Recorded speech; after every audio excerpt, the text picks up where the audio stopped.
Hello everyone, we are today here with Dr. Roman Töppel, the Hello. German expert on the Battle of Kursk, and we have a very interesting Patreon question from Starkwolf.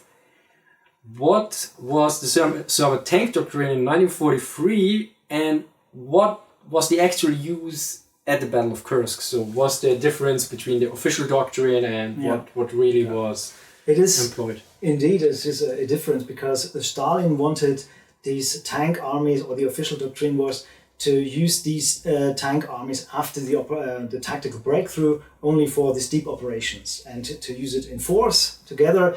And what really happened was that they were used piecemeal because they panicked, they couldn't stop the German advance, neither in the north nor in the south, and they thought it would be a good idea to counterattack with tank forces. They had tank forces for this tactical level they could use for counterattacks, but when this did not turn out to stop the Germans, they kind of panicked, especially in the south, and they started to use their tank army, the first tank army, Katukov, that was originally intended for a deep breakthrough and not for piecemeal defensive operations. So there is a difference between what they originally intended and what they did in the end. Yeah.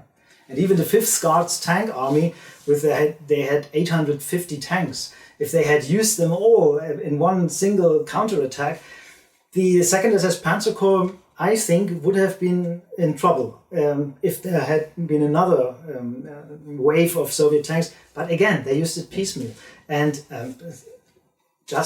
let's say just 400 instead of 800 tanks. Yeah. And even the Germans noticed that at this time. When you read the German after-action reports and war diaries, you see that I quote it in my book, I quote some of them, and they say, okay, we are lucky that the Russians have masses of tanks, but they only use them piecemeal. And this is lucky for us, so we can always coordinate our defense and we can always beat them off. Yeah. Was this also to a certain degree a problem of leading such large formations? That's another problem because the Red Army had not recovered from these terrible losses during the 1937-38 purges, and of course also the commanders that were killed in the first war years, and so they had a problem on command level. You can read this in Russian books, modern history books too, that they really had not learned yet how to lead, coordinate, and relearned how to coordinate and employ such great tank masses. Because this is a problem many people don't see, is you have the tanks and everything, but you have to coordinate them. Yeah. I mean, this is the same, for instance, with in the Pacific. For instance, when people look at Pearl Harbor or something, or at the early carrier operations of the Japanese, they coordinated several carriers and their air groups into one major strike force. Mm-hmm. And I think Parshall or somebody wrote this, that the Americans needed, I think, till mid-1944 to reach that level of coordination. So this usually gets forgotten. Even if you have a large amount of troops and everything, you need the command control facilities. You need your NCOs, your officers on the different level, on the battalion, on the company level, on brigade level and everything, regimental level, that you properly coordinated, because else it's just, it comes out in piecemeal or it doesn't work that way.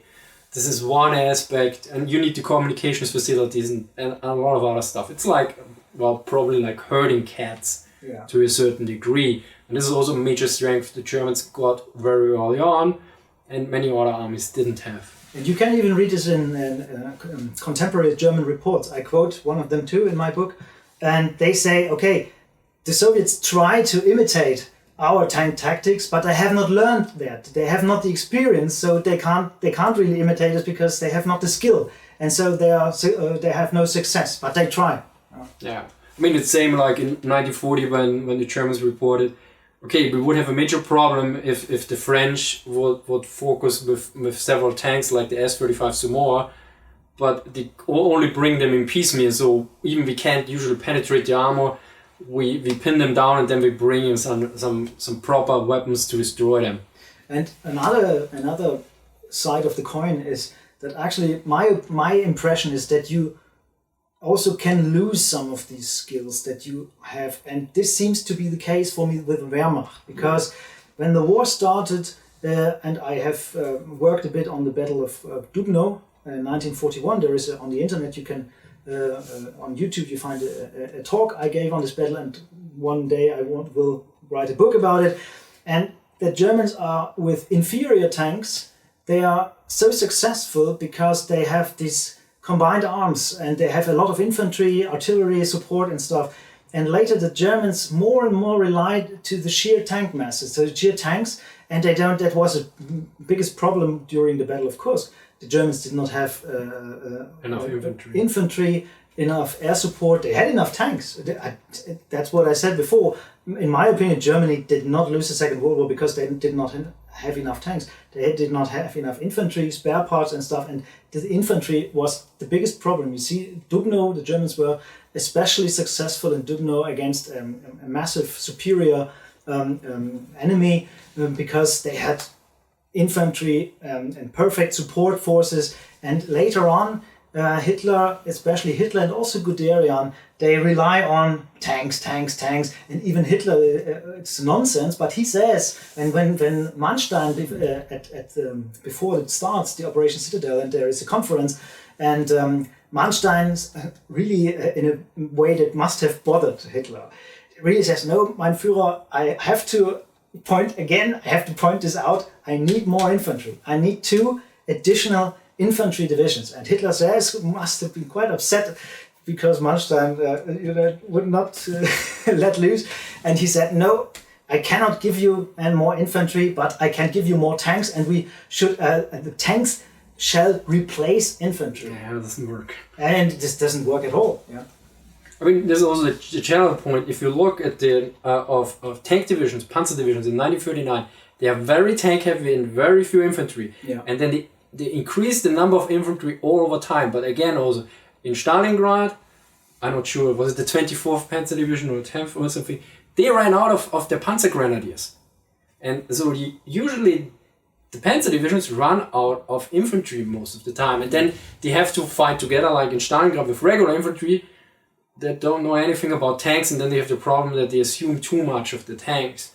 So this is very important. Everyone looks at tanks, but the king of the battlefield usually still is infantry, and it's very important. Exactly. And you see, again, this example, Dubno, the German tanks cannot cope with the T-34 and KV tanks, but they have the artillery, they have the Flak 8,8 and stuff, and so even the Panzer divisions with the inferior tanks have great success against these because combined arms and stuff. You all know about this, and just with it leads to disaster when the Germans try to fulfill all the tasks only with tanks. Yeah, and that doesn't work. Yeah, and it basically comes down to combined arms warfare. That's why I always say combined arms warfare is good for you.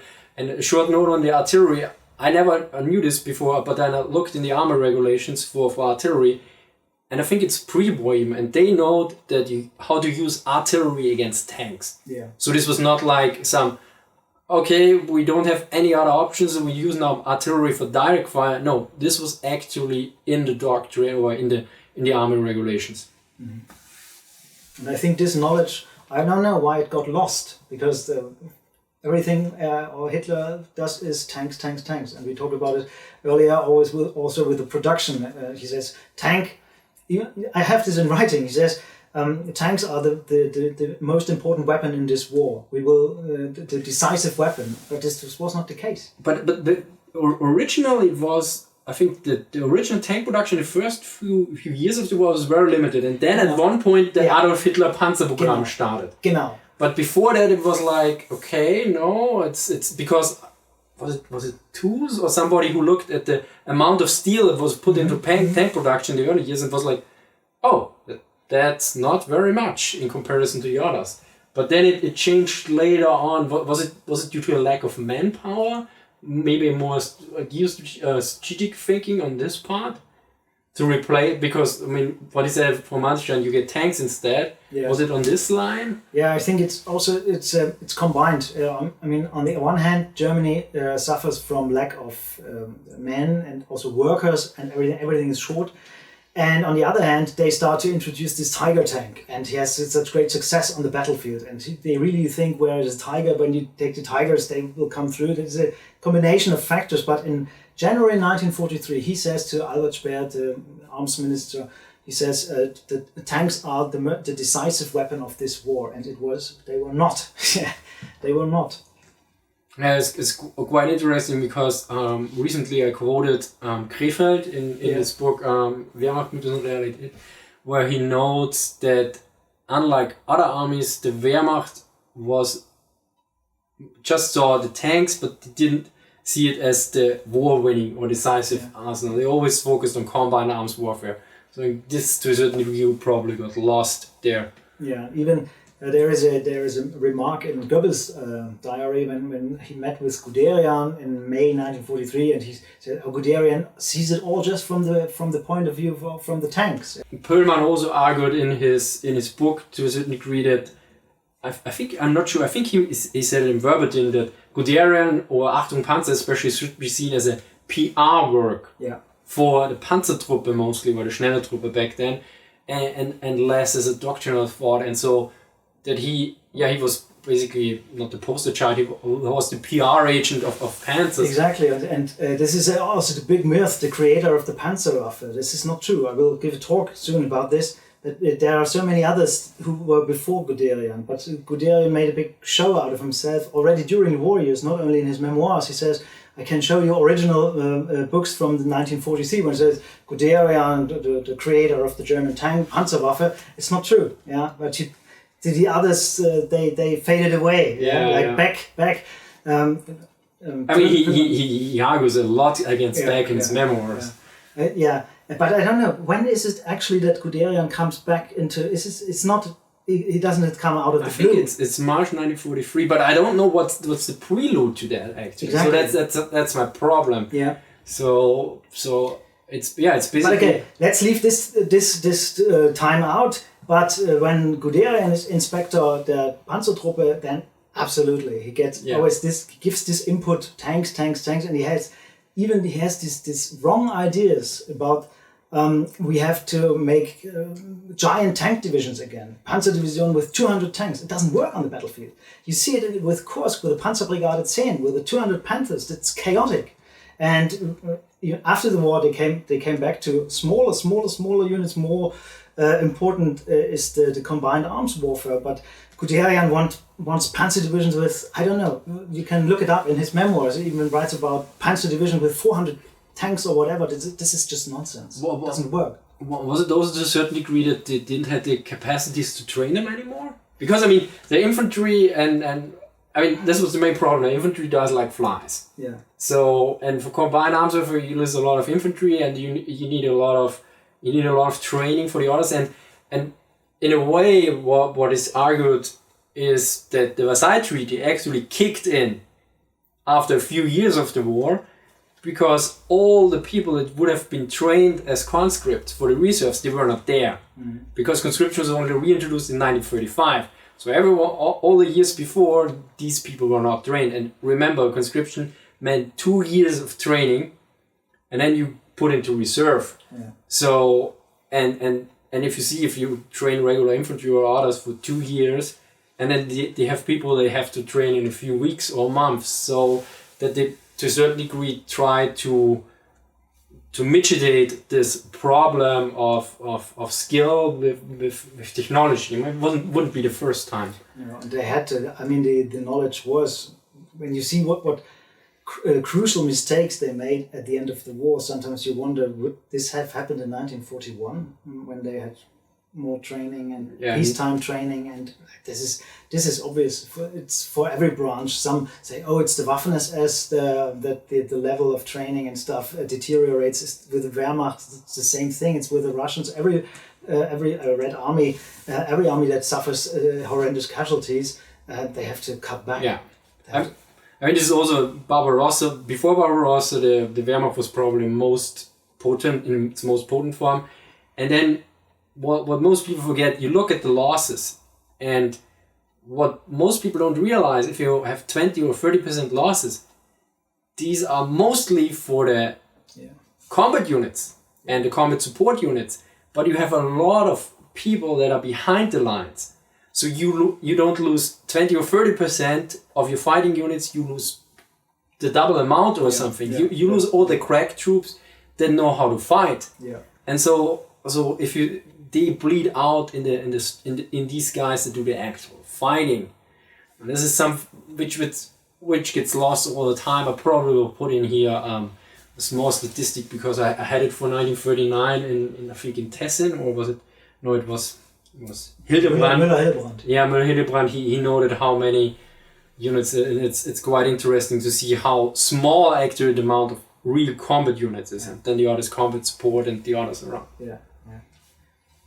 So, well, I think, I don't know, we started with Soviet Tank Doctrine and here we Tank Doctrine. So back to Tank Doctrine. I think we covered this now. Yeah, but I think this is still, I know some of the buffs who say, oh, Guderian, don't bash Guderian. It's not about bashing Guderian, it's just to give you the right perspective and to put things right and to put people back to the place where they belong. And back was not what Guderian writes in his memoirs, that he was against the tanks and stuff. No, he implemented basics for the tanks, even when Guderian was not there really and could not decide.